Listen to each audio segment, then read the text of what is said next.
So when we go out and interact with broadcast partners and people who have, whole satellite channels, or even a little guy in Africa who's trying to start a YouTube channel, almost the first question they ask is, do you have anything for children? IMM, as a philosophy, we only work with people who need something. We don't think it's appropriate for a bunch of American missionaries to come in and tell people what they need, but to actually respond to what they need. So if you look back through the things we've created over the years, it was always in partnership with people.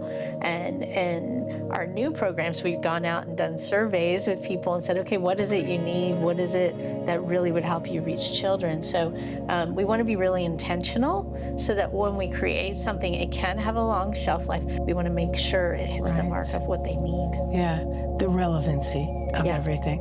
But, I love working with children. I've worked with them for 50 years now. So a lot of the things you're saying, I don't know about. Like the question that came to my mind as you were speaking was, how do you find these partners? A lot of IMM team members end up going to conferences that people who are working in media or in missions or both come together. And it's kind of a subcategory of missions. Like, people are used to a church planter. That's an easy idea.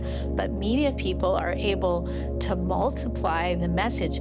There is a missionary who worked with us for a program in Bangladesh, Larry Smith, who said, the first 17 years of ministry there, he touched, people he could talk to one-on-one. And when media ministry was introduced there, he said suddenly the whole country is available to him. He's touched more people in 1 year than all the 17 years before. Yeah. And that ministry has gone on to really grow over the years because of that. So it's an opportunity to empower the international church, the local church. It's an opportunity to get into places that are actually close to a missionary by satellites and partner with people who are already on the ground, local people.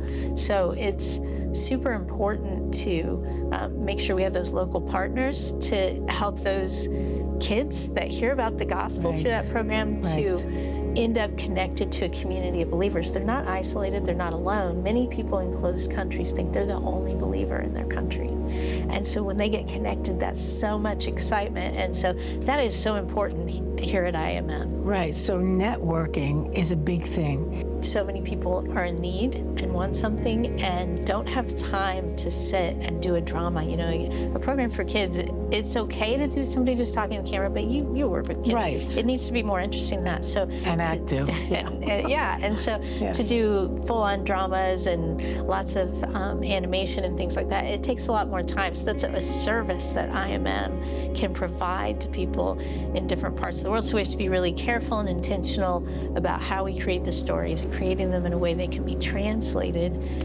not to force them on a culture, but when they say, yeah, that'll work for me, we can help them get it in their own country, in their own language, and help them expand their influence in their own country, in their own culture.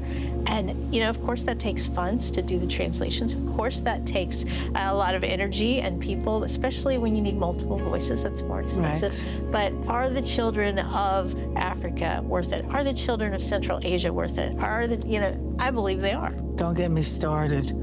I mean, that's my life, working with children, because it's so important that children know the truth. But I think it's fantastic what IMM does, and the fact that you listen to what the needs are. I could say we listen, because now I'm part of the group, which is great.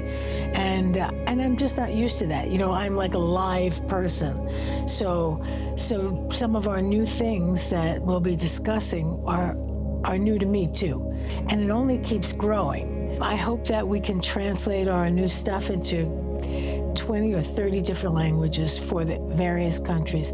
And what's very special to me is those countries where the gospel is not welcome.